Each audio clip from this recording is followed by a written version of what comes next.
Guys, habang bata ka pa, malakas ka pa, mag-ipon ka na ng pera.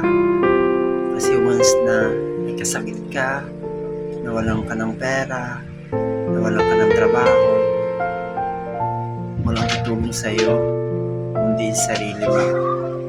Walang tutulong sa'yo na kamag-anak, kapatid, or pamangkin.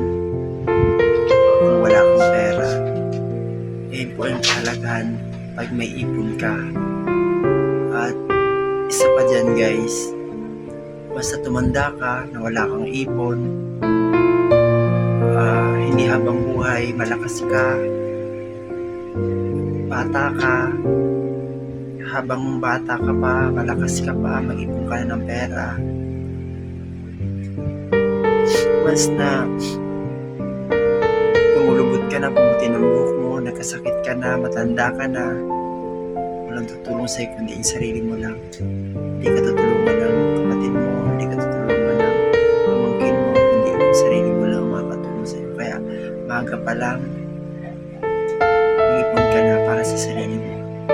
Once na nangyari mo yung tumanda ka na, nahina ka na, at least may pagkukunan ka sa sarili mo na mas na wala ka na makain. Ayun guys. Ay guys, pautangin nyo na nga ako. Pautang!